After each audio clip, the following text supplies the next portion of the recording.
हाँ जी जी। आदाब जी। ये सिस्टम में थोड़ा समझने में थोड़ा कासर हूँ। मैंने इस तरह से लाइव प्रोग्राम किए हैं लेकिन ऐसा मेरी समझ में नहीं आ रहा है। तो आप मुझे बता दें कि आप के पास मेरी आवाज़ आ रही है। नीचे हाँ जी, कमेंट है। इरफान साहब बात लिखिए। आ, कर रहे हैं वो कमेंट आगे। मैं हाँ नहीं इनका लिख लिख रहे हैं, वो लिख रहे हैं। मतलब लिख के दे देना। कमेंट्स आ नहीं रहे। कमेंट्स आ रहे, कमेंट्स विल अपीयर है। हाँ, अभी आ जाएंगे। जो देख रहा होगा ना वो अभी करेगा। आप बोलते जाइए ना अपना जो आपने बोलना है। अच्छा, ये जनाब ज़रा ये आज़ान हो रही है, 1 मिनट ठहर जाएं। हेलो। हाँ, वेलकम सर। आपके पास मेरी आवाज़ आ रही है। मेरे लिए ये नया तजुर्बा है, लेकिन बहरहाल जैसा कि आपने हुक्म किया है कि तहरीक बक़ाए उर्दू के तनाज़र में और उसके हवाले से आज आपने मुझे मौका दिया है, मैं आपके सामने पेश आ रहा हूँ। सबको मैं आदाब, खुश आमदीद वगैरह कह रहा हूँ। अब जहाँ तक मेरी ज़िंदगी के इस सफ़र का ताल्लुक़ है जो कि उर्दू के हवाले से है, इसमें ऐसी बड़ी बातें हैं जो आपके सामने। देखिए, मेरा सफ़र जो है तकरीबन ये 1958 से शुरू होता है। ये जो अदबी सफ़र जो हमारा है, सियासी, समाजी और कल्चरल सफ़र जो है हमारा। लेकिन बाज़ाब्ता तौर पर मेरा सफ़र जो है ये 1967 में जब मैं गवर्नमेंट डिग्री कॉलेज में आया, तकरीबन दूसरी बार मैं गवर्नमेंट डिग्री कॉलेज में आया, उस वक़्त से हमारा ये अदबी सफ़र जो है वहाँ पर शुरू हुआ। और इस अदबी सफ़र में उस वक़्त प्रोफेसर अजीत बख्शी और तेज रैना की सरकर्दगी में हमारे ड्रामे होते रहे, प्लेज होते रहे, मुशायरे होते रहे, उर्दू के हवाले से नसर नगारी होती रही। और काफ़ी बड़े प्रोग्राम जो थे उस वक़्त बतौर मैं शेख सज्जाद हुसैन, उस वक़्त मैं वहाँ पर ड्रामेटिक क्लब का सेक्रेटरी भी था, उर्दू डिबेटिंग सोसाइटी का सेक्रेटरी भी था, और जो हमारी मैगज़ीन वहाँ कॉलेज की निकलती थी उस कॉलेज का भी मैं एडिटर भी था। और उसके अलावा मैं उस वक़्त उर्दू के हवाले से बेस्ट स्पीकर भी था और इंग्लिश के हवाले से भी था बेस्ट स्पीकर। तो अब हाँ जी। अच्छा अच्छा अच्छा अच्छा। तो मैं ये कह रहा था कि उस वक़्त जो हमारा सफ़र शुरू हुआ उस वक़्त मैं डिग्री कॉलेज पुंछ में मैं तकरीबन 1967 से लेकर 1972 तक रहा। और इस दौरान में हमारा एक जो सफ़र शुरू हुआ उसमें हमने पुंछ डिग्री कॉलेज में मुशायरे किए, ड्रामे किए, और इसके अलावा अदबी प्रोग्राम भी किए। अदबी प्रोग्रामों के हवाले से जो मैं बताना चाहता हूँ, जो हमने वहाँ पर सबसे पहले ड्रामा जो मैंने वहाँ डायरेक्ट किया और मैंने खुद उसका स्क्रीन प्ले लिखा, वो था ममता ड्रामा, जो कि मैंने वहाँ पर प्ले किया। उसमें मेरे साथ मेरे ही दोस्त थे, शशि भूषण शर्मा थे, चंद्रमोहन जी थे, और उसके बाद एक सरहद ड्रामा लिखा गया। उस सरहद का भी स्क्रीन प्ले जो है वो सारा मैंने लिखा था। हाँ, मैं ये बताना चाहता हूँ कि उस वक़्त प्रोफेसर अजीत बख्शी की सरकर्दगी में हमारे मुशायरे हुए। उस वक़्त मेरा तखल्लुस जो था वो आतिश था। और इसी के पैराए में हमारी जो ज़िंदगी के वहाँ पर 3-4 साल गुज़रे, उसमें मुझे काफ़ी मौका मिला आगे आने का। और ठीक 71 में अपनी ग्रेजुएशन पास करने के बाद मैं चला गया वहाँ पर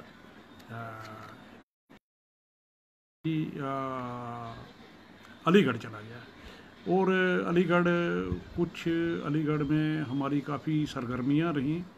और तकरीबन 1977-78 की दौरान मैंने अपनी एमएससी की ज्योग्राफी में डिग्री ली। मैंने जम्मू में भी कोशिश की, मैंने कहा कि मैंने वहाँ उर्दू भी ज्वाइन किया, एलएलबी भी ज्वाइन किया, लेकिन मेरा माइंड थोड़ा सा ऑफसेट रहा और किसी ऐसी चीज़ की तलाश में था कि जहाँ से मुझे एक दिली सुकून जो है। तो इस सिलसिले में मेरा सफ़र जो है ये आगे बढ़ता गया। ये मैं बताता चलूँ कि कॉलेज से निकलने के बाद कॉलेज में जो हमारा दौर गुज़रा, इसमें जो मुझे मौका मिला एक अपनी ये लाइन ऑफ एक्शन बनाने का, जिसमें मैंने कम से कम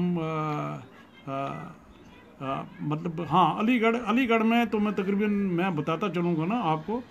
तो उससे पहले मुझे यहाँ पुंछ में मोहतरम जनाब कृष्ण चंद्र जी 1974 में यहाँ दौरे पर आए।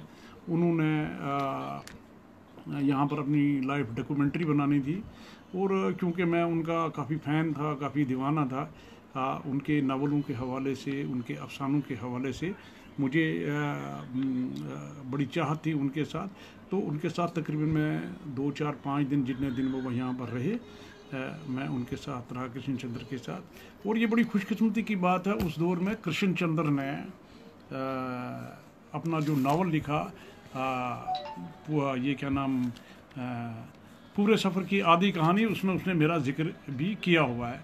कुछ फ़ोटोग्राफ्स जो थे इरफान आरफ साहब के हाथ भी लगे थे कृष्ण चंद्र के साथ मेरे, जब यहाँ पर हमारी वो एकेडमी के सिलसिले में असगर सामू साहब ने एक मैगज़ीन वगैरह यहाँ निकाला था, उस मैगज़ीन में भी एक फ़ोटो कृष्ण चंद्र के साथ मेरा आया था।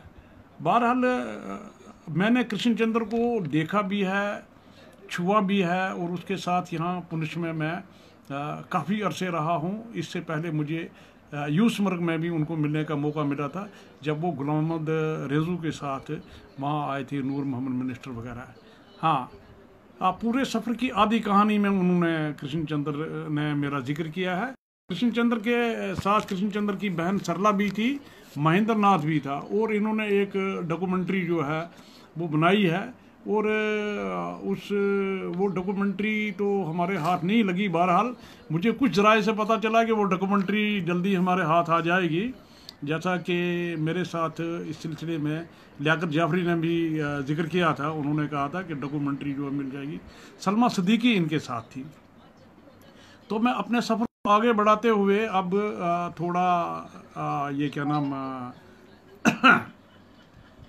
मैं आगे चलता हूँ। मैं जब अलीगढ़ पहुँचा तो अलीगढ़ में मेरी मुलाकात एक नई दुनिया से हुई। अलीगढ़ में उस वक्त तकरीबन 85 क्लब जो थे वो फंक्शनिंग थे वहाँ पर। 85 क्लब में हाँ, मुझे नोटिफिकेशन नहीं आ रही। मैं तो पीछे बैठी हूँ। उर्दू के, अब ठीक है, मेरे हाथ में अच्छा क्या ठीक नहीं आ रहा है? ठीक है। हाँ, उर्दू के वहाँ पर अभी फन, सकाफत और कल्चर के अभी हवाले से और ठीक गंगा है, जमनी ओके, तहजीब के हवाले से मुझे काफ़ी तजर्बा वहाँ हासिल हुआ। और वहाँ की जितने भी वो ये ड्रामेटिक क्लब्स थे या उर्दू के हवाले से जितनी भी ऑर्गेनाइजेशन थी, उनके साथ अपने वीएम हॉल में और एसएस हॉल में मुझे वहाँ पर कुछ नज़रों के साथ मिलने का मौका मिला। और वहाँ पर भी हमें कंपोजिट कल्चर पर काफ़ी काम करने का मौका मिला, क्योंकि मेरा मकसद हयात जो था वो सिर्फ पास डिग्री लेनी थी एमएससी की। मैं उर्दू का स्टूडेंट नहीं रहा हूँ, मैं बल्कि ज्योग्राफी का स्टूडेंट रहा हूँ। मैंने एमएससी ज्योग्राफी में की है, लेकिन उर्दू के साथ मेरा इश्क जो था वो भरपूर था। और उर्दू मैं शुरू से ही मतलब अपने घर के मतलब राइट फ्रॉम फर्स्ट से लेकर मैं पढ़ता रहा, इसलिए उर्दू का। तो बलेसी साहब, बात यह है कि मुझे लग रहा है कि अलीगढ़ का दौर जो था वो एक सुनहरी बाब था। और क्योंकि उस दौर में मुझे वहाँ पर डॉक्टर राही मासूम रज़ा साहब से मिलने का मौका मिला। डॉक्टर राही मासूम रज़ा साहब आप जानते हैं बॉलीवुड के साथ और दूसरी उनके साथ वाबस्ता रहे हैं अदबी ऑर्गेनाइजेशन के साथ। तो वहाँ मैं उनको मिला हूँ और मैंने उनको देखा है। और दौरान अलीगढ़ रशीद अहमद सिद्दीकी साहब जो बाबा उर्दू थे, जिन्होंने तनकीदी जायजे वगैरह लिखा है, उनको भी मैं उनके डिपार्टमेंट में मिला हूँ। वो उस वक्त काफ़ी एज और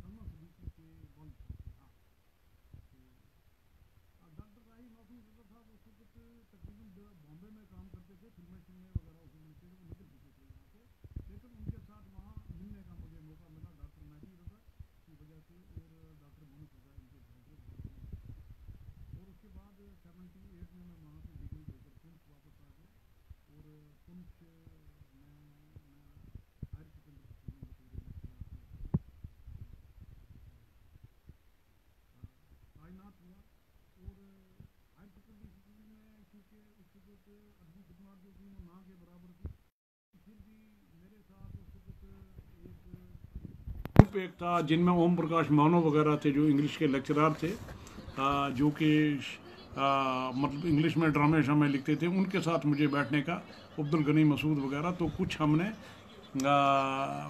मतलब कुछ थोड़ी थोड़ी अदबी ऑर्गेनाइजेशंस की वहाँ पर बुनियाद डाली, वो कुछ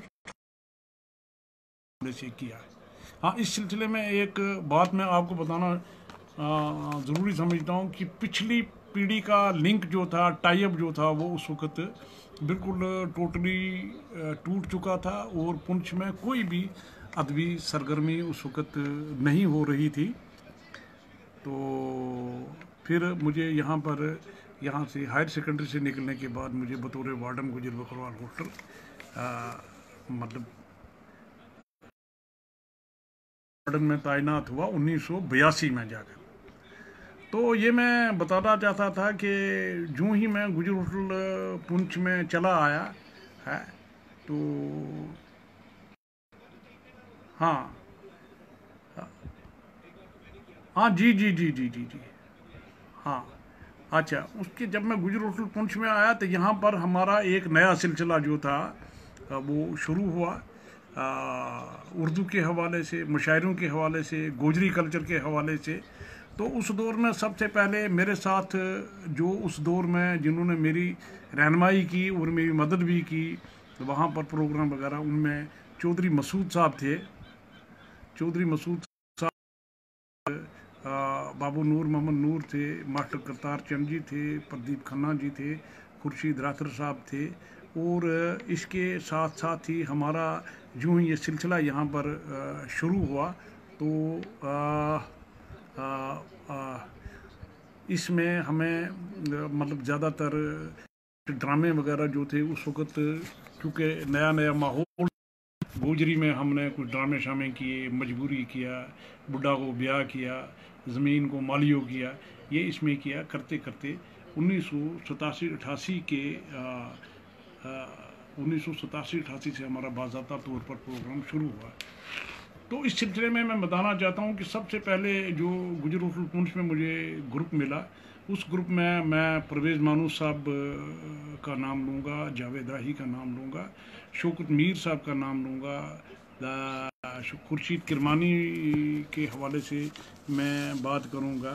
और इसके अलावा ये क्या नाम इसका, ये जो था इनकी एक फारूक डार साहब थे, इनकी एक ऑर्गेनाइजेशन थी चिराग हसन हसरत के नाम से, उन्होंने चिराग हसन हसरत एक क्लब बनाया हुआ था। ये आए और उन्होंने कहा कि हम भी यहाँ पर कुछ प्रोग्राम्स वगैरह देना चाहते हैं। तो बहरहाल हमारा ये ग्रुप जो था ये यहाँ जुट गया और यहाँ से एक नए दौर का आगाज़ जो हमारा हुआ। तो बड़ा मौका मिला, तकरीबन मुझे 2004 तक तकरीबन मैं गुजर होटल पुंछ में ही रहा। और वहाँ पर हमें जो थे, सबसे पहले जो हमने उर्दू के हवाले से काम किया, वहाँ हमने मुशायरे वगैरह, मुशायरा जात शुरू किए, नसर नगारी के हवाले से, अफसाना नगारी के हवाले से।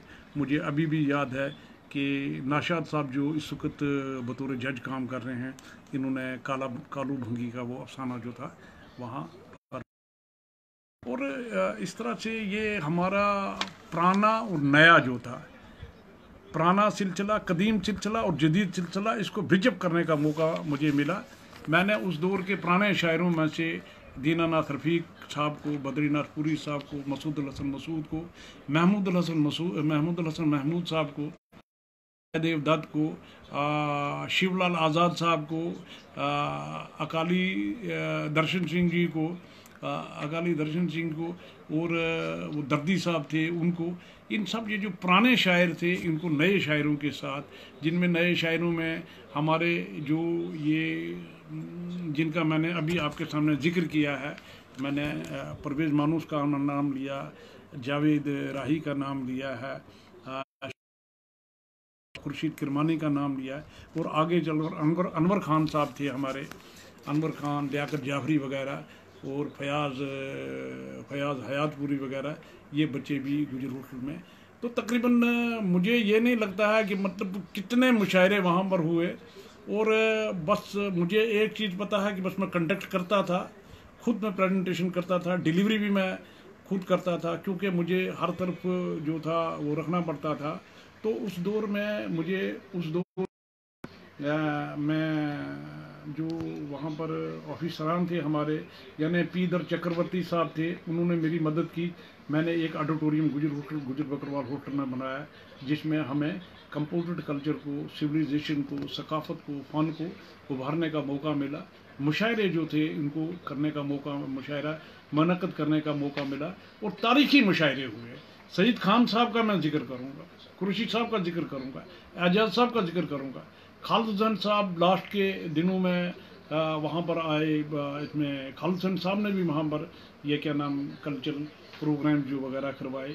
और इस हवाले से मेरे दौर में लक्ष्मण दास संधू जी हिंदुस्तान के एक बहुत बड़े सिंगर थे, कदीम सिंगर थे, प्री 47 से पहले। वो आए, बरकत सिद्धू साहब आए, वो कवाल आए। इकबाल अफजाल साहब का प्रोग्राम हमने गुजर बकरवाल होटल में करवाया। और गोल्डन जुबली के हवाले से जो हमने मुशायरे करवाए, वो परवेज़ मानू साहब होंगे, या मेरे जो दोस्त इसको सुन रहे हैं उनमें अनवर खान साहब थे, लियाकत जाफरी थे, वो खादम कमर साहब थे, कितने थे जिनके मेरे नाम अभी इस वक्त याद नहीं आ रहे हैं। तो गोल्डन जुबली के हवाले से सईद खान साहब की सरकर्दगी में वहाँ हुआ था, तो ये मुशायरा जो है वहाँ पर मुनक़्क़द हुआ।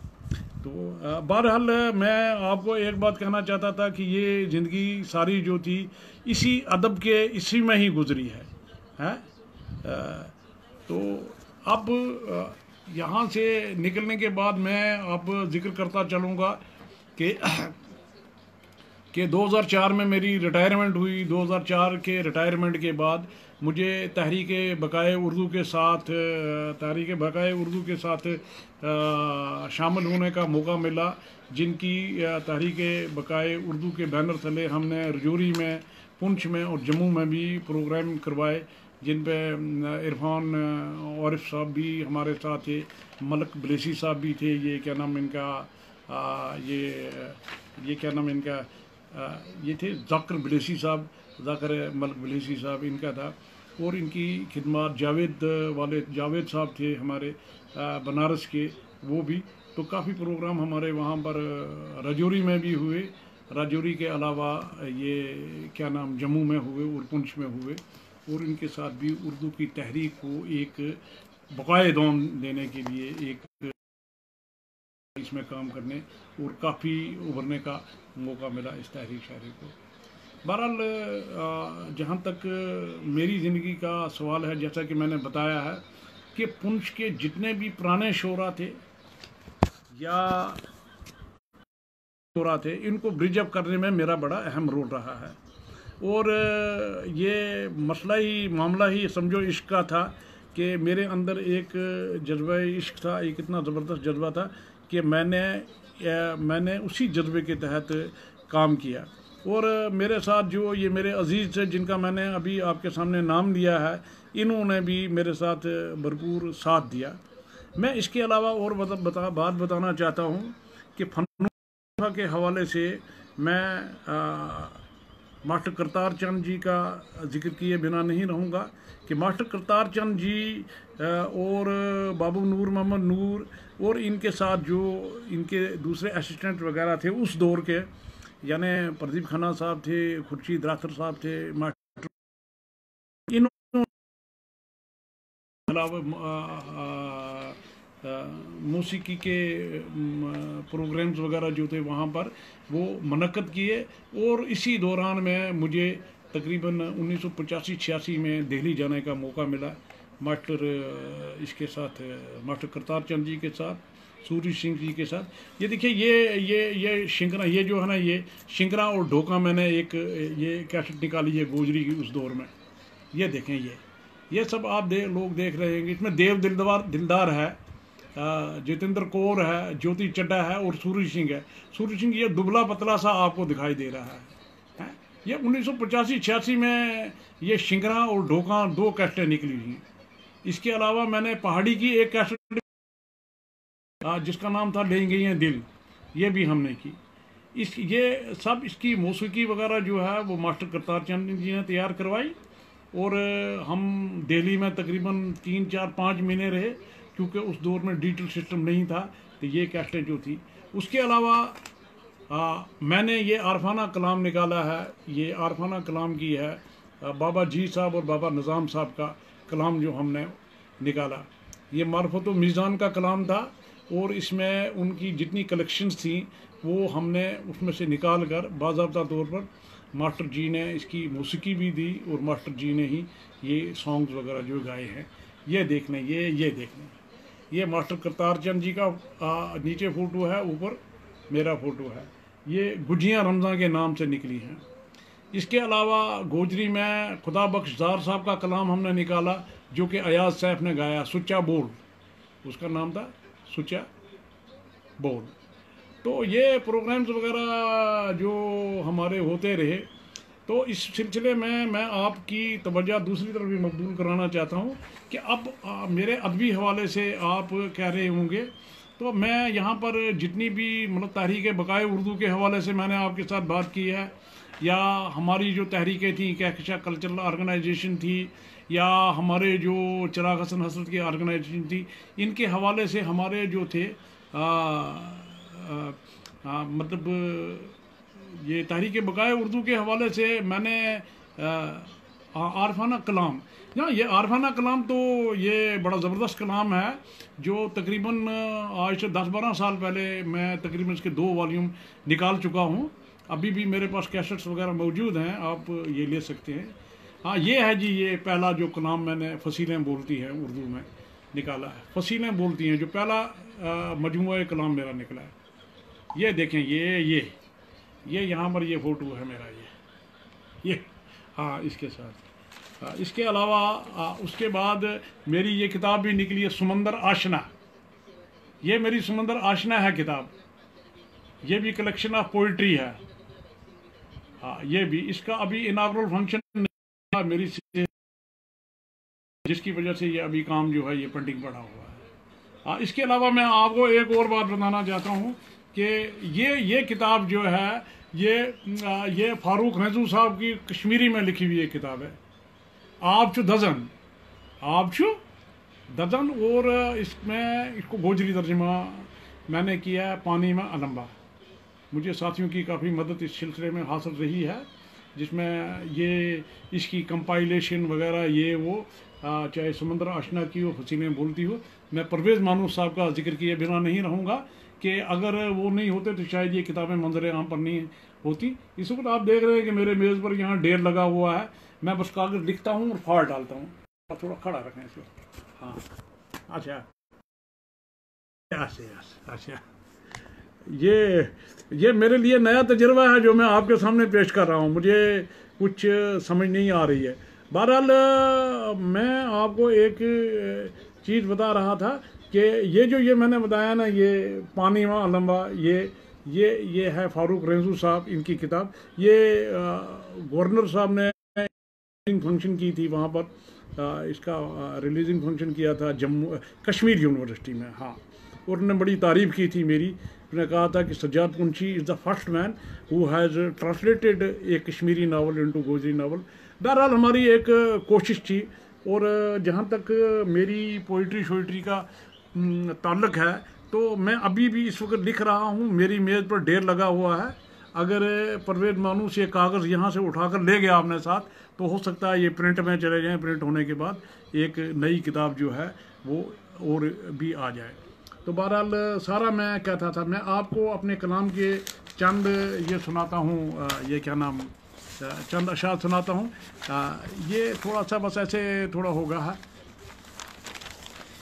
ये रिसेंटली मैंने लिखी। इस दिले नादा को दीवाना बनाता कौन है, इस दिले नादा को दीवाना बनाता कौन है, जब भी हूँ हम रूबरू नजरें चुराता कौन है, हम रूबरू नजरें चुराता कौन है। अब महाभारत ना होगी, अब ना होगी करबला, अब महाभारत ना होगी, अब ना होगी करबला, कृष्ण और शब्बीर को सूली चढ़ाता कौन है। अब महाभारत ना होगी, अब ना होगी करबला, कृष्ण और शब्बीर को सूली चढ़ाता कौन है। शेर है रवादारी के घोड़े पे चढ़ा एक सरफिरा, है रवादारी के घोड़े पे चढ़ा सर फिरा, और कलयुग की शुरू में आज गाता कौन है। और कलयुग की के शुरू में आज गाता कौन है। शेर है, मन की गंगा साफ कर रावण न बन इस दौर में। मन की गंगा साफ कर रावण न बन इस दौर में, तीर सीता के बदन पर यूं चलाता कौन है। कह रहा है आज भी इंसान गुलों का ये बयां, कह रहा है आज भी इंसान गुलों का ये बयां, गुलस्ताने इश्क की खुशबू उड़ाता कौन है। अमन का पैगाम लेकर चल हवा के दोष पर, अमन का पैगाम लेकर चल हवा के दोष पर, तू भी लिख सज्जाद ये तायर उड़ाता कौन है। तू भी लिख सज्जाद ये तायर उड़ाता कौन है। अब भी माँ की गोद में सोता हूँ सीना तान कर, माँ की तरह जिंदगी में, माँ की सूरत जिंदगी में गम उठाता कौन है। ये आपके सामने मैंने ये अशार इसलिए रखे थे कि कम से कम चलो आपको पता लगेगा कि मतलब मेरे तजर्बात कहाँ कहाँ से गुजर रहे हैं। तो सबसे बड़ी ये बताना चाहता हूँ कि चंद अशार आपकी खिदमत में अरफान साहब। मैं सिर्फ ये ये क्या, अच्छा शुक्रिया शुक्रिया। ये मैं आपको ये बताता था कि और कहाँ तक चलना होगा क्या मालूम। अशार हैं, और कहाँ तक चलना होगा क्या मालूम, किस भट्टी में जलना होगा क्या मालूम, किस भट्टी में जलना होगा क्या मालूम। बच्चा तो मासूम सदा ही होता है, बच्चा तो मासूम सदा ही होता है, किस गोदी में पलना होगा क्या मालूम।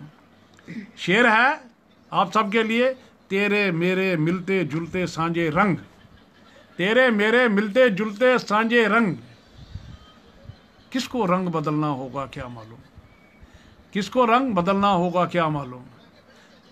तहरीक बकाए उर्दू के हवाले से मैंने आपको पहले बताया हमारे काफ़ी मुशायरे वगैरह हुए हैं, तो वहाँ पर भी ये मैंने पढ़ी है कि तेरे मेरे मिलते जुलते सांझे रंग, किसको रंग बदलना होगा क्या मालूम।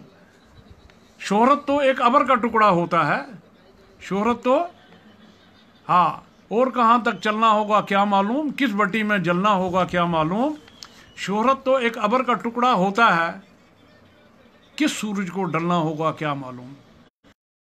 भलेसी साहब, तेरे मेरे मिलते जुलते सांझे रंग, किसको रंग बदलना होगा क्या मालूम, किसको रंग बदलना होगा क्या मालूम। कश्मीर बेचारी क्या बोलेगी अब सज्जाद, कश्मीर बेचारी क्या बोलेगी अब सज्जाद, कितना खून उगलना होगा क्या मालूम। शोहरत तो एक अबर का टुकड़ा होता है, किस सूरज को डलना होगा क्या मालूम। तो बहरहाल ये एक गज़ल के चंद अशकार। हाँ साहब, परवेज़ मानूर साहब, आप बड़े लेट मेरे सामने आए हैं। शुक्रिया बहुत बहुत, आपने कुछ इस पर लिखा है लेकिन मुझे नज़र नहीं आ रहा। शुक्रिया। मैंने जिक्र मैं किया कि मैं आपको ढूंढ रहा था, मैंने कहा आप हैं नहीं यहाँ मेरे सामने मौजूद। अच्छा, तो इस तरह से हमारा ये सिलसिला जो था, ये तकरीबन ये 1970-71 से जो ये मेरा सिलसिला शुरू हुआ, कॉलेज से सिलसिला शुरू हुआ, उसके बाद तहरीक अलीगढ़ का सिलसिला शुरू हुआ, उसके बाद गुजर बकरवाल हॉस्टल में मुझे 1982 से लेकर 2004 तक जो काम करना पड़ा, इसमें तकरीबन जितने भी पुंछ के आज आपको फनकार मिलेंगे, कलाकार मिलेंगे, अदाकार मिलेंगे, अफसाना लिखने वाले मिलेंगे, स्टोरी राइटर्स मिलेंगे, पोइट्री लिखने वाले मिलेंगे, तो मेरा ख्याल है किसी न किसी से वो मेरे साथ वाबस्ता रहे होंगे। उन्होंने पुंछ के उस स्कूल ऑफ थाट में जहां मैंने एक काम शुरू किया था आज से 30-40 साल पहले, उसका एक सदून रहे हैं। और उस जो मैं कहूँगा हमारी जो एक वैक्स वैगन थी, उसके वो भी एक स्टेपनी रहे हैं, और उन्होंने इस तरह से ये काम किया। बाकी हाँ बिल्कुल बिल्कुल, कश्मीर बेचारी क्या बोलेगी अब सजाद, कितना खून उगलना होगा क्या मालूम। तो ये चंद अशार और सुनाता हूँ बड़े अच्छे। ख़त्म कहाँ ये सफ़र हमारा होता है, ख़त्म कहाँ ये सफ़र हमारा होता है, इस सहरा का कोई किनारा होता है। हाँ हाँ जी मैंने लिखा है। हाँ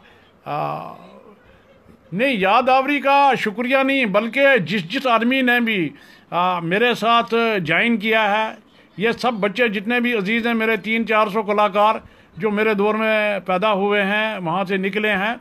मैं इन सब का शुक्रगुजार हूँ कि अगर ये लोग भी नहीं होते शायद मैं इतना काम नहीं कर पाता। लेकिन मुझे कुछ याद नहीं आ रहा कि मैंने कितना काम किया है, मेरा दिमाग ही काम नहीं करता है, क्योंकि एक एज का तकाजा भी, दूसरा ये भी है कि मतलब ज़िंदगी जो है बड़ी, और यादाश्त जो है यादाश्त जो है मेरा साथ नहीं दे रही है। तो इस सिलसिले से यहाँ आपको ये क्या करना है, कुछ मैं पता चलूँ, लेकिन नजर नहीं कुछ आ रहा। ये किताबों का जिक्र जो मैंने हाँ हाँ,